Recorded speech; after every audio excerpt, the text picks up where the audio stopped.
नमस्कार, मैं संकेत और आप देख रहे हैं एमएन टीवी। अयोध्या में जो समतलीकरण का काम चल रहा था, मंदिर निर्माण का जो काम चल रहा है, उसमें 21 मई को कुछ अवशेष मीडिया के सामने आए। उसके बाद बहुजन समाज ने उस पर बोलना लिखना शुरू कर दिया सोशल मीडिया पर कि वो अवशेष बुद्ध धम्म से जुड़े हुए हैं। दूसरी तरफ ब्राह्मणवादी इलेक्ट्रॉनिक मीडिया ये प्रचार करता रहा कि ये हरि विष्णु के मंदिर है, ये शिवलिंग है। लेकिन बहुजन समाज ने इलेक्ट्रॉनिक मीडिया के सारे जो दावे हैं वो खारिज कर दिए। सप्रमाण सबूत तथ्य के आधार पर वो सारा जो ऐतिहासिक विरासत है उसको लेकर बहुजन समाज ने अपने दावेदारी पेश की। और जैसे जैसे समय बीतता गया वैसे वैसे बहुजन समाज की दावेदारी और भी मजबूत हो गई। दूसरी ओर भारतीय पुरातत्व विभाग अब भी उस विषय पर खामोश है, बल्कि सोशल मीडिया पर एक ट्रेंड भी चला कि ASI यानी archaeological survey of India Saket पर चुप क्यों है। ये सवाल सोशल मीडिया पर उठाए गए, लाखों के ट्वीट्स उसमें हुए, लेकिन फिर भी भारतीय पुरातत्व विभाग जो है, जिस पर ब्राह्मणवादी लोगों का कब्जा है, वो अभी भी खामोश है। और इसी को लेकर हमने पिछले वीडियो में भी कहा था कि जल्द ही बहुजन समाज के लोग इसके लिए आंदोलन घोषित कर सकते हैं, इसके लिए आंदोलन का रुख अपना सकते हैं। और आज रात 9 बजे ये आंदोलन घोषित होने वाला था। बुद्धिस्ट इंटरनेशनल नेटवर्क की ओर से ये आंदोलन घोषित होने वाला था, लेकिन कुछ तकनीकी कारणों की वजह से ये हम 9 बजे लाइव प्रसारित नहीं कर पा रहे, जिसके लिए मैं आप सभी से क्षमा चाहता हूँ। अभी इस आंदोलन की घोषणा बुद्धिस्ट इंटरनेशनल नेटवर्क के राष्ट्रीय प्रभारी प्राध्यापक विलास खराज जी करेंगे, आप उनको सुनिए। लॉकडाउन के दरमियान एक खबर आ गई और उस खबर के मुताबिक मंदिर ट्रस्ट के चंपत राय ने वो मीडिया को खबर पहुंचाई है। उसके अनुसार अयोध्या के विवादित ढांचे के नीचे मंदिर के अवशेष मिले, ऐसी उस खबर में बताया गया था। जब उसके फोटोग्राफ्स और जब उसकी चर्चा सोशल मीडिया में होने लगी तो एक दूसरी साइड भी चर्चा में आना शुरू हुआ। 2.77 एकड़ एरिया के विवादित ढांचे के नीचे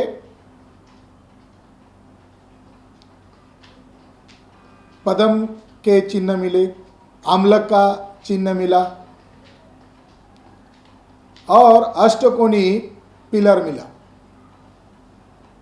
जबकि मीडिया वाले बता रहे हैं या ट्रस्ट के लोग बता रहे हैं कि शिवलिंग मिला, मंदिर के अवशेष मिले। वस्तुतः वो बुद्धिस्ट अवशेष है, पुरातत्विक अवशेष है, मगर झूठा प्रचार किया गया और लॉकडाउन का सहारा लेकर एक बहुत बड़े क्राइम को अंजाम दिया गया।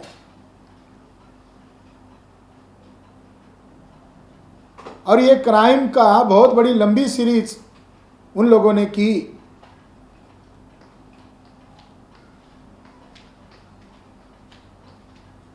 उन्नीस को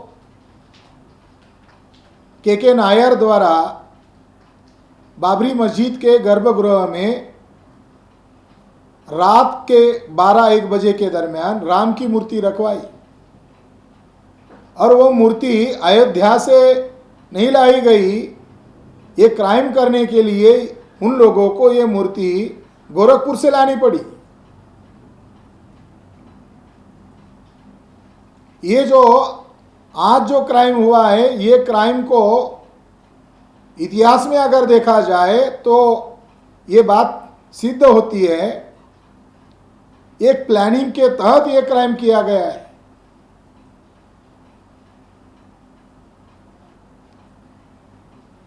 जो तारीख वो बता रहे हैं कि 11 मई को जेसीबी लाकर वहां काम किया गया, समतलीकरण शब्द प्रयोग उन्होंने किया, समतलीकरण करने का कार्य किया गया और इसकी खबर उन्होंने 21 मई को मीडिया को बताई।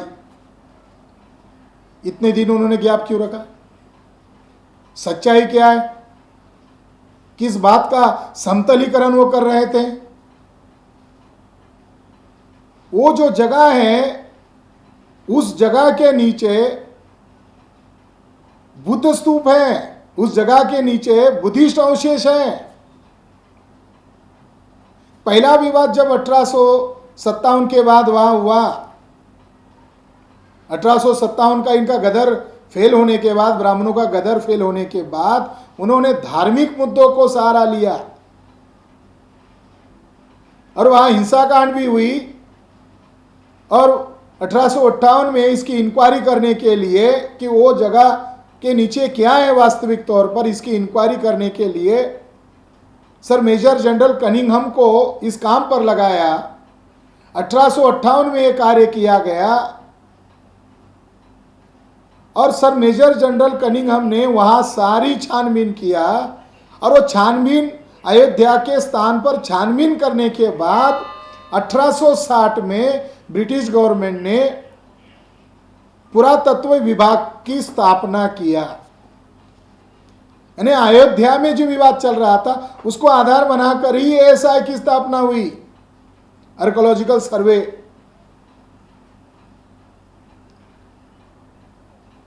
फिर उसके बाद ब्राह्मणों को यह पहले ही मालूम है कि कनिंघम के रिपोर्ट में ये पुरातात्विक सारे के सारे अवशेष बुद्धिज्म से संबंधित है। 1864 का वो रिपोर्ट पब्लिश हुआ एएसआई के द्वारा। कनिंघम ने ये किस आधार पर ढूंढा? कनिंघम ने 4वीं शताब्दी में आए हुए फैयान ने जो देखा, उसका जो उन्होंने किताब लिखा, उन्होंने अपनी आंखों से जो चीजें देखी। 6वीं शताब्दी में ह्यून संघ वहां पर आए, उन्होंने वहां पर जो स्तूप देखे, वहां पर जो सम्राट अशोक द्वारा निर्मित 200 फुट ऊंचा स्तूप देखा, 4 और अन्य स्तूप देखे, संगाराम देखे। वो चीजें काल्पनिक है या वास्तविक है, इसका पुरातात्विक ढंग से अध्ययन किया और वो रिपोर्ट में दर्ज किया। ब्राह्मणों को ये चीजें मालूम है। फिर साल आया 1891 में, अवध प्रांत का जो आर्कियोलॉजिस्ट अधिकारी है उसने भी अपने रिपोर्ट में, फ्यूरर उसका नाम है, उन्होंने सर मेजर जनरल कनिंघम की बातों को एग्री किया कि उन्होंने जो आर्कियोलॉजिकल ढंग से जो अध्ययन किया है वो 200% सही है। 1891 के एएसआई के रिपोर्ट में ये बात दर्ज है। यानी ब्रिटिश काल में आर्कियोलॉजिकल ढंग से सबूतों के आधार पर सिद्ध हुआ कि अयोध्या में मौर्यकालीन, बुद्धकालीन मॉन्यूमेंट्स है और 1947 को भारत आजाद हो गया। पंडित जवाहरलाल नेहरू के कार्यकाल में 22-23 दिसंबर 1949 को मस्जिद के गर्भगृह में राम की मूर्ति रखवाई गई। फिर आजाद भारत में विवाद शुरू हुआ। अगर यह विवाद ब्रिटिश काल में हुआ होता, दूसरे दिन उसका फैसला हो जाता, मगर यह आजादी के बाद ये नया विवाद शुरू किया गया और ये लंबे देर तक इसको चलाया गया। कोर्ट के अधीन ये मामला चलता रहा और बाद के समय में 6 दिसंबर 1992 को बाबरी मस्जिद को गिराया गया। एक प्लानिंग के तहत संघ परिवार, विश्व हिंदू परिषद और कांग्रेस के लोगों ने मिलकर ये प्लानिंग के तहत मस्जिद को गिराया गया। मस्जिद को गिराते समय जिस जगह पर राम की मूर्ति रखी गई थी उस जगह को वही रहने दिया, राम की मूर्ति को भी वही रहने दिया। फिर यह मामला कोर्ट के अधीन चला गया और इलाहाबाद हाई कोर्ट ने राम वही पैदा हुए इसका सबूत मांगा। जिनका पक्ष था कि जहां मस्जिद है वही राम पैदा हुए, तो उनको कोर्ट ने सबूत मांगा।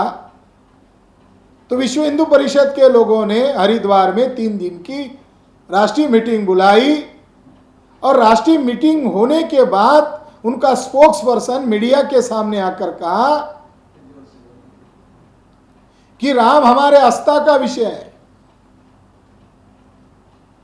हमें पूछ रहे हैं कि राम के पैदा होने के सबूत मांग रहे हैं। राम हमारे आस्था के विषय है और आस्था के कोई सबूत नहीं होते। इस आधार पर उन्होंने इस बात का ये जवाब दिया। उनको मालूम है वहां तो कोई राम के होने का, पैदा होने का कोई सबूत नहीं। उन्हें मालूम है कि उस जमीन के नीचे बुद्धिस्ट मॉन्यूमेंट्स हैं। इलाहाबाद हाई कोर्ट ने 2003 में उस विवादित जगह 2.77 एकड़ एरिया का उत्खनन करने का, एक्सकेवेशन करने का ऑर्डर दिया। मांझी और BR मनी के नेतृत्व में वो उत्खनन किया गया। शुरू में उन्हें केवल 1 महीने का वक्त दिया और 15 दिन के अंदर रिपोर्ट सादर करने को कहा गया, मगर बाद में उनको लगा कि ये ज़्यादा समय लग सकता है, इसीलिए उन्होंने 4 माह, लगभग 4 माह लिए और 2003 सितंबर 2003 को उन्होंने अपना एक्सकेवेशन रिपोर्ट 2 वॉल्यूम्स का पेश किया। आर्कोलॉजिकल तीसरा और एक सबूत मिला कि वो 2003 का रिपोर्ट के अंदर क्या है, उसकी जो सूची है, उस सूची के अंदर इन बातों को रिकॉर्ड किया गया है कि उसके अंदर मौर्यकालीन अवशेष मिले, मौर्यकालीन धम्मलिपि यानी ब्राह्मी भाषा का एक टूटा हुआ शिलालेख का हिस्सा मिला, सिद्धे, उसके ऊपर लिखा सिद्धे। मौर्यकालीन यक्ष और यक्षिणी की टूटी हुई मूर्ति मिली, कुशालकालीन बुद्ध की टूटी हुई मूर्ति मिली, गुप्तकालीन मूर्ति मिली, चिवरधारी मूर्ति मिली, एक अभय मुद्रा है और उसके ऊपर चक्र है, सर के ऊपर उष्णिम है। तो ये आर्कोलॉजिकल मापदंड के आधार पर ये बुद्धिस्ट मॉन्यूमेंट्स होते हैं। हजारों की तादाद में वहाँ त्रिरत्न मिले, सैकड़ों वहाँ धम्मचक्र के सिंबल मिले, और जो आज फूल बताए जा रहे ऐसे कई तादाद में पद्म मिले, फूल मिले। तो आर्कोलॉजिकल आधार पर वो साइट बुद्धिस्ट है। ये आज जो क्राइम किया जिन लोगों ने, उन लोगों को ये पूरा मालूम है कि इसके नीचे कोई राम का अवशेष नहीं है, इसके नीचे सारे के सारे बुद्धिस्ट मॉन्यूमेंट्स है। तो उन्होंने समय तय किया। समय कौन सा तय किया उन्होंने? ये जो बता रहे खबर के अंदर कि 11 तारीख को उन्होंने JCB लाया, इसमें सच्चाई नहीं है। उन्होंने JCB कब लाया? भारत सरकार ने लॉकडाउन घोषित किया 22 तारीख को और 24 तारीख को उसका शाम से अमल होना शुरू करने का ऐलान किया।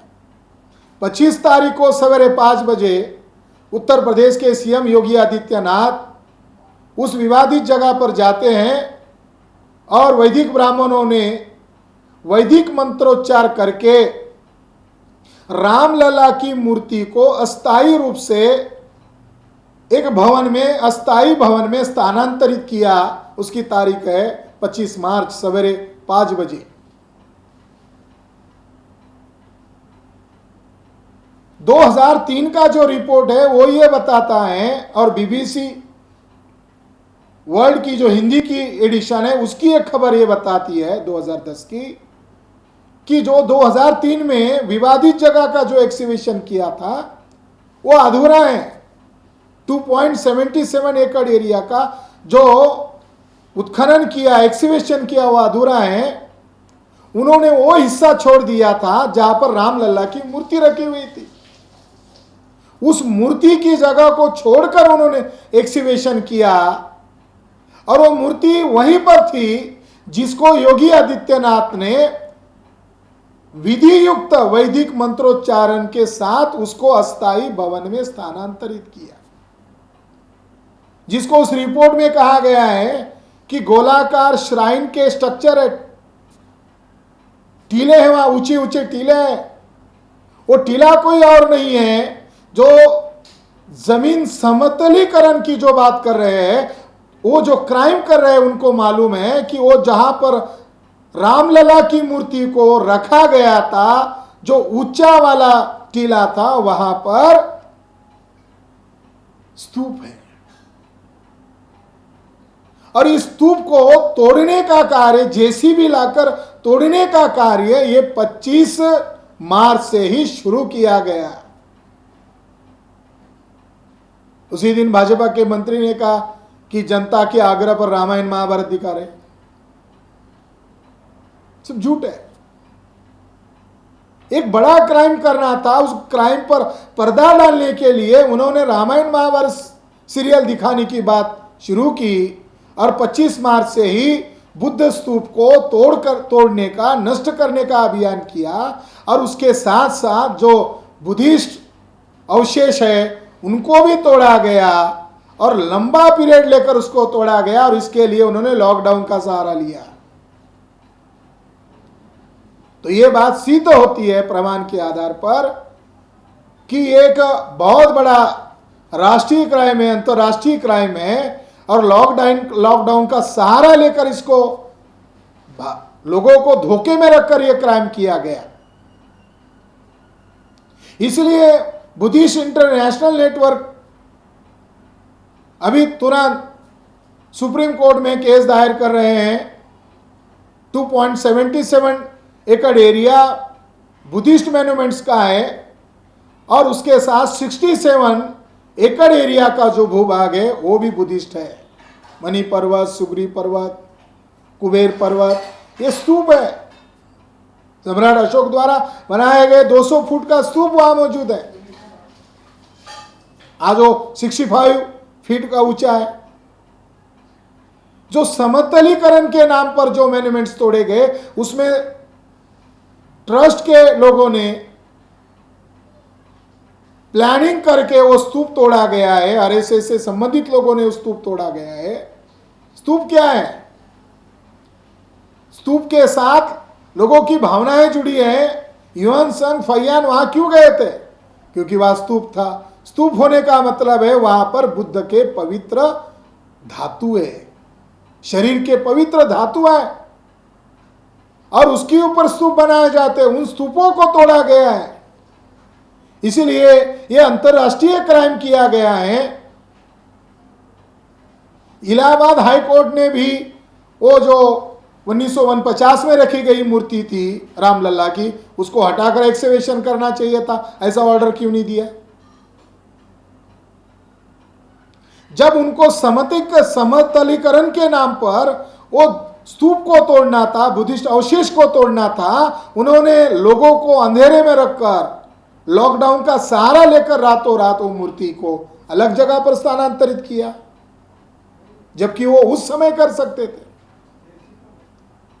महाबोधि विहार का महंत ने जब विवाद शुरू किया, वह भी मालिकाना हक का मामला था, तो सर मेजर जनरल कनिंघम को उसका एक्सकवेशन करने की जिम्मेदारी लगाई।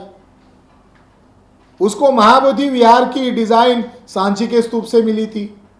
उन्होंने एक्सकवेशन करते समय बुद्ध जहां बैठे हैं, बोधि वृक्ष है, उस बोधि वृक्ष के नीचे सम्राट अशोक के द्वारा कोई निर्मित चीजें होगी, मगर वह आज जमीन के नीचे गाड़ी गई है और जब तक बोधि वृक्ष को नहीं हटाया जाएगा तब तक वह वो चीजें सामने नहीं आएगी।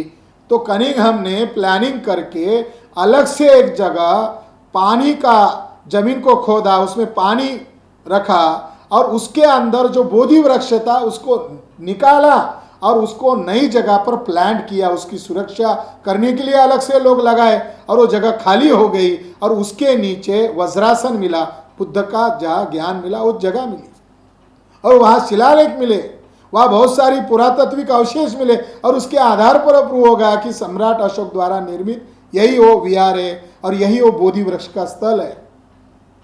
यानी पुरातात्विक आधार पर ऐसा किया जा सकता है। इनको जो गोरखपुर से लाई गई जो मूर्ति है रामलला की, उसको स्थानांतरित करने का ऑर्डर कोर्ट ने क्यों नहीं दिया? सुप्रीम कोर्ट ने क्यों नहीं दिया? यानी वो जगह के नीचे बुद्ध स्तूप था, ये उनको मालूम था और ये जो है उसको तोड़ना पड़ेगा क्योंकि स्तूप बहुत बड़े होते हैं, उसको साधारण साधनों से नहीं तोड़ा जा सकता।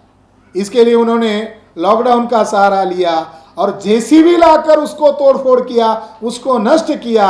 इसलिए यह बहुत बड़ा क्राइम है और इसके लिए बुद्धिस्ट इंटरनेशनल नेटवर्क पूरी 70 एकड़ एरिया में जो बुद्धिस्ट मॉन्यूमेंट्स है और ये जो 2.77 एकड़ एरिया के जो मॉन्यूमेंट्स है तोड़े गए और पूरे 70 एकड़ एरिया में बुद्धिस्ट मॉन्यूमेंट्स को धोखा हो सकता है, इसलिए सुप्रीम कोर्ट में हम केस दायर कर रहे हैं।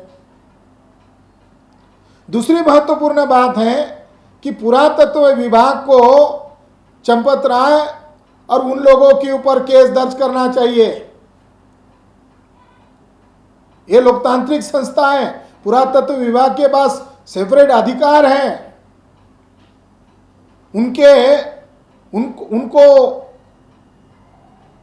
उन्हें पूछना चाहिए था कि आपने किनसे परमिशन लेकर ये तोड़ा गया है। पुरातत्व विभाग की भी भूमिका संदिग्ध है। उनको ट्रस्ट के लोगों के ऊपर, मंदिर ट्रस्ट के लोगों के ऊपर जिन्होंने स्तूप और अन्य बुद्धिस्ट मॉन्यूमेंट्स को तोड़ा गया है, नष्ट किया गया है, उनके ऊपर केस दर्ज करनी चाहिए। अगर उन्होंने ऐसा नहीं किया, उन्होंने पुरातत्विक विभाग का जो कानून है अगर उसका उल्लंघन किया, उसका अमल नहीं किया, तो आने वाले समय में उन्हें अवसर देते हैं कि ये करे।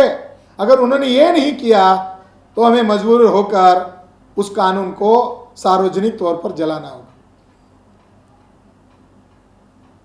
इसलिए दूसरी बाजू हम देखते हैं कि यूपी गवर्नमेंट को मालूम था कि लोग उग्र आंदोलन करेंगे, लोग सड़क पर आएंगे, मगर लॉकडाउन के कारण उन्हें थोपा गया है, लॉकडाउन के कारण उन्हें रोका गया है। इसलिए योगी आदित्यनाथ ने सितंबर एंड तक लोगों को कोई कार्यक्रम करने की अनुमति नहीं दी जाएगी, लोगों के ऊपर पाबंदी लाई जाएगी, ऐसा बयान दिया। यानी इस बात का यह सबूत है कि उन्होंने जो क्राइम किया है, एकमात्र उत्तर प्रदेश स्टेट है जो सितंबर एंड तक की बात कर रहा है। पूरे भारत भर में कोई स्टेट इसका आग्रह नहीं कर रहा है कि लॉकडाउन सितंबर एंड तक रहेगा। उत्तर प्रदेश के योगी आदित्यनाथ के अगुवाई में वो क्राइम का शुरुआत किया है। इसीलिए उन्हें आशंका है कि जनता सड़क पर आएगी, उग्र आंदोलन हो सकता है, इसीलिए उन्हें रोकने का भी यह षड्यंत्र किया गया है। बुद्धिस्ट इंटरनेशनल नेटवर्क के जरिए से पूरे देश भर में राष्ट्रपति को ज्ञापन दिया जाएगा। जिला स्तरीय और तहसील स्तर पर आंदोलन करके ये ज्ञापन दिया जाएगा। लॉकडाउन के चलते उनको ज्ञापन दिया जाएगा और इसकी जो विस्तृत योजना है आंदोलन की, वो हमारे टेक्निकल एक्सपर्ट लोग आपको डिटेल में विस्तृत में जानकारी देंगे। तो आपने अभी प्राध्यापक विलास खरात जी को सुना है और उन्होंने साकेत मुक्ति आंदोलन, या इस प्रकार से कहा जाए कि साकेत बचाओ विरासत बचाओ, इस आंदोलन की घोषणा कर दी है। और उन्होंने काफ़ी सारी बातें बताई कि किस प्रकार से यह आंदोलन होगा, कौन से चरण होंगे।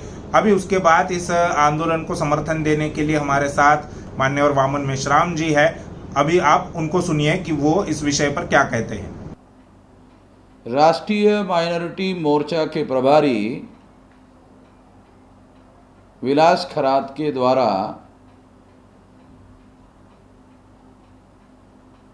अभी जो आंदोलन घोषित किया गया है, जिसमें सुप्रीम कोर्ट में 2.77 प्लस 67 जगह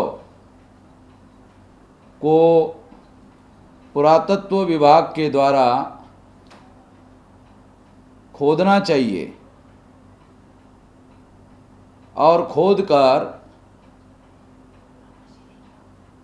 उस साइट को ओपन करना चाहिए, डिस्कवर करना चाहिए, ताकि पता चल सके कि वो राम मंदिर की साइट है या बुद्ध से संबंधित साइट है। इसके बारे में जो आंदोलन घोषित किया, उस आंदोलन में एक बात सुप्रीम कोर्ट में केस दायर करने का मामला है।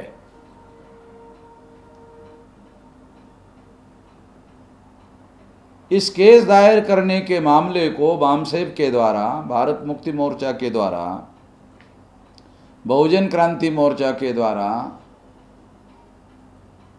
हर संभव मदद की जाएगी। इस आंदोलन, इस सुप्रीम कोर्ट के केस में जो लीगल हेल्प है, फाइनेंशियल हेल्प है, और हर संभव कोशिश की जाएगी मदद करने की, ताकि जो बुद्धिस्ट लोग हैं उन बुद्धिस्ट लोगों को इसमें सफलता हासिल की जा सके।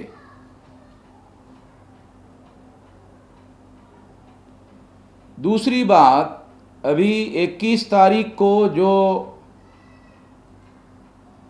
समतलीकरण के नाम पर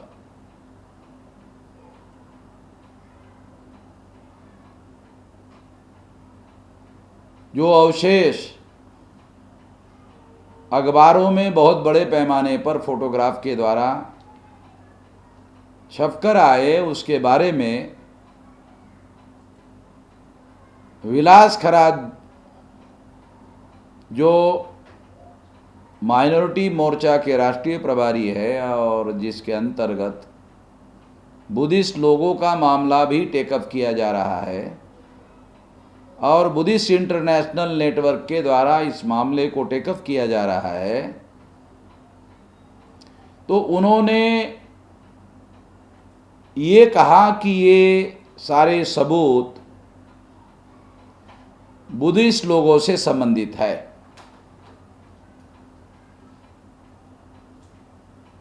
उनका ये भी कहना है कि उनके पास जो सुप्रीम कोर्ट में केस दायर किया जाएगा, उस केस में ये साइट बुद्धिस्ट साइट है, इसे प्रूव करने के उनके पास बहुत सारे सबूत है। मैंने वो सारे सबूत उनको कहा कि मुझे दिखाओ, मुझे बताओ। उन्होंने सारे के सारे सबूत मुझे दिखाए। दिखाने के बाद मैं इस नतीजे पर पहुंचा कि ये पूरी की पूरी 2.77 और प्लस 67 एकड़ की जो साइट है, ये सारी की सारी साइट बुद्धिस्ट लोगों की है। ये हुएन संघ के द्वारा, फाइयान के द्वारा, कनिंघम के द्वारा जो इसका सारा डाटा कलेक्ट किया गया है, उन्होंने जो सारे सबूत इकट्ठा किए हैं, उसके बाद इलाहाबाद हाई कोर्ट के आदेश पर जो खोदकाम किया गया, खोदकाम में मिले हुए वस्तुओं की जो सूची तैयार की गई है, वो सूची ये सिद्ध करती है कि वो सारा का सारा बुद्धिस्ट लोगों का मामला है। सारे सबूतों को छानबीन करने के बाद मैं भी इस नतीजे पर पहुंचा कि वो बुद्धिस्ट साइड है। BAMCEF schedule caste, schedule tribe, backward class और माइनॉरिटी के लोगों का संगठन है। हम लोग जैन जो बैकवर्ड क्लासेस से कन्वर्टेड लोग हैं, उनके मुद्दों की लड़ाई लड़ रहे हैं, बुद्धिस्ट लोगों के मुद्दों की लड़ाई लड़ रहे हैं, मुसलमानों के मुद्दों की लड़ाई लड़ रहे हैं, क्रिश्चनों के मुद्दों की लड़ाई लड़ रहे हैं, लिंगायतों के मुद्दों की लड़ाई लड़ रहे हैं, सिखों के मुद्दों की लड़ाई लड़ रहे हैं। ये सारे के सारे धर्म ये समानता को मानने वाले धर्म हैं। इस बात को ध्यान में रखते हुए इनको जो भी संकट काल में समस्याओं से जूझना पड़ रहा है, उनमें हर प्रकार की, हर संभव मदद करने का हम लोगों ने निर्णय किया। ये हमारी पॉलिसी है, उसके अंतर्गत हमने ये निर्णय लिया कि ये जो अवशेष मिले हैं और अभी लॉकडाउन के दौरान छुपकर गुप्त रूप से जो चंपत राय के द्वारा मंदिर ट्रस्ट के जो सेक्रेटरी है उनके द्वारा जेसीबी लगाकर वहां का बुद्धिस्ट स्तूप और दूसरे बुद्धिस्ट अवशेष को डिस्ट्रॉय कर दिया गया है, नष्ट कर दिया गया है। मैं इस बात से पूरी तरह से कन्विंस हो गया और कन्विंस होने के बाद मैं इस नतीजे पर पहुंचा कि ये काम उन्होंने आपराधिक कार्य किया है, इसीलिए लॉकडाउन के दौरान ये काम किया उन्होंने। सारे देश में कंस्ट्रक्शन का यानी खोदने का और निर्माण का कार्य पर पाबंदी है, मगर केवल वहां पर यह खोदकाम और निर्माण का कार्य करने के लिए इजाजत है।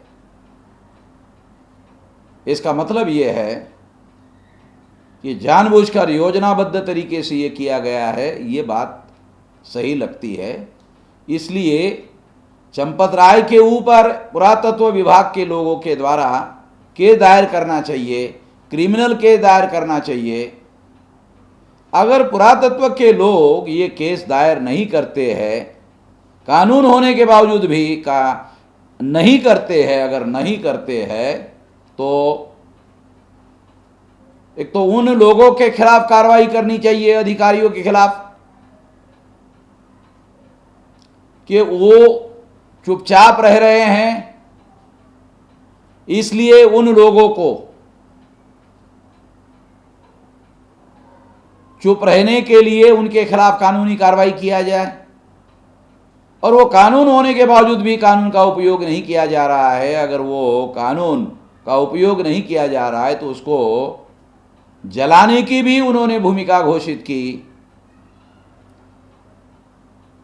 अगर कुछ समय के बाद वो कार्रवाई करते हैं तो उस कानून को नहीं जलाया जाएगा, ये भी उन्होंने घोषित किया। ये तर्कसंगत बात है। कुछ देर के बाद, कुछ समय के बाद वो इस कानून को जलाने का भी जो स्टैंड लिया, इसमें भी हम लोग उनका सारे देश भर में पूरी तरह से साथ सहयोग करेंगे। और वामसे भारत मुक्ति मोर्चा, बहुजन क्रांति मोर्चा का 31 राज्यों में 542 जिलों में 3500 तहसीलों में 22,000 ब्लॉक में और 1.5 लाख गांवों में जो संगठन का जाल फैला हुआ है, वो सारे नेटवर्क के अंतर्गत हम लोग पूरे बुद्धि, पैसा, हुनर, समय, श्रम से पूरी ताकत से इस आंदोलन में हम साथ सहयोग करेंगे। संगठन में कार्य करने वाले तमाम कार्यकर्ताओं को ये हिदायत दी जाती है कि इस आंदोलन में साथ सहयोग करें और दूसरे लोग इस बात को साथ सहयोग करें। इसके लिए वो किस तरह से साथ सहयोग कर सकते हैं, लॉकडाउन है, घर के बाहर निकलना संभव नहीं है, इसलिए किस तरीके से यह आंदोलन होगा, उसका तरीका क्या होगा, वो तरीका जैसा उन्होंने कहा कि उनके आंदोलन की जो टेक्निकल टीम है वो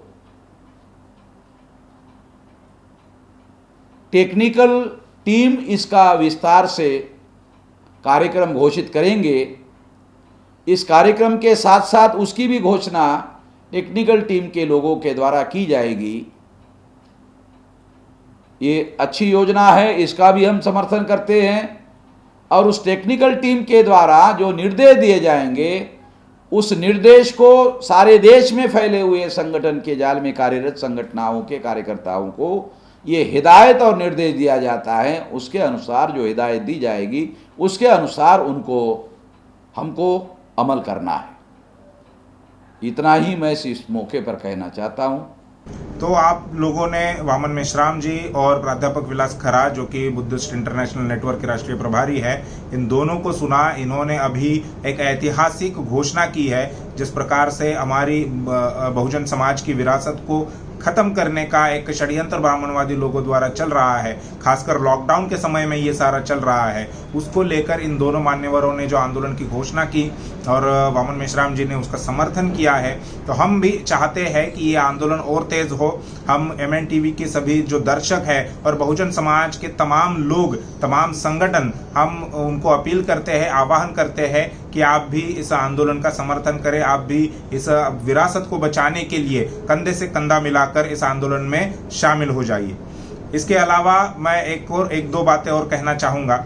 इस आंदोलन को और जन समर्थन हासिल करने के लिए या इस आंदोलन को और ज़्यादा, इस आंदोलन का जो दायरा है वो और ज़्यादा बढ़ाने के लिए हम एक ऐसे मिस कॉल की कैंपेन चलाएंगे। एक नंबर आपको दिया जाएगा, उस नंबर पर आपको मिस कॉल करना है। उसके बाद आपको एक मैसेज आएगा। मैसेज में गूगल फॉर्म की एक लिंक होगी, एक गूगल फॉर्म होगा, उसकी एक लिंक होगी। वो लिंक आपको ओपन करनी है और वहाँ पर एक फॉर्म ओपन होगा। वो फॉर्म आपको भर कर देना है, जिसमें आपकी निजी जानकारी होगी, यानी आपका नाम, जिले का नाम, आपका व्हाट्सएप नंबर, आपका ईमेल आईडी। अगर आप ट्विटर इस्तेमाल करते हैं तो ट्विटर का हैंडल क्या है, उसके बाद आप कौन से संगठन से है, संगठन में अगर आप संगठन चलाते हैं तो उसका नाम, और आपको संगठन में क्या जिम्मेदारी है, यानी आपकी कौन से पद पर है, अध्यक्ष है, सेक्रेटरी है, ये उस फॉर्म में लिखा होगा। अगर आप कोई किसी भी संगठन में नहीं है बहुजन समाज के, आप इंडिविजुअल व्यक्ति है,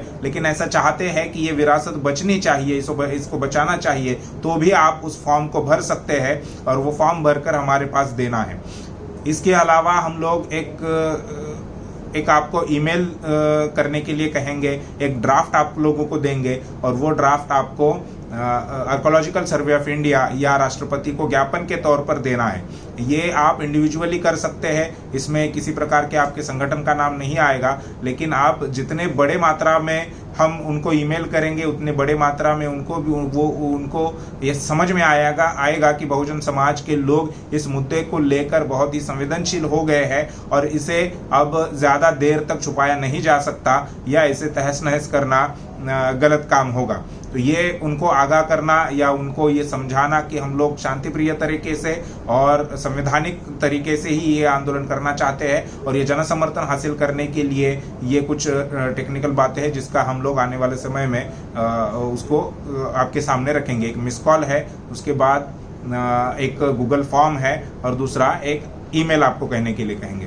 तो ये आंदोलन ज़्यादा से ज़्यादा बढ़ना चाहिए। भारत के तमाम लोग और उसके साथ में ही बहुजन समाज के लोग जो विदेशों में रहते हैं उनके लिए भी उनसे भी मैं ये अनुरोध करना चाहूँगा कि आप भी इस आंदोलन का एक हिस्सा बनिए और बहुजन समाज की जो महान विरासत है उसे बचाने के लिए काम कीजिए। शुक्रिया।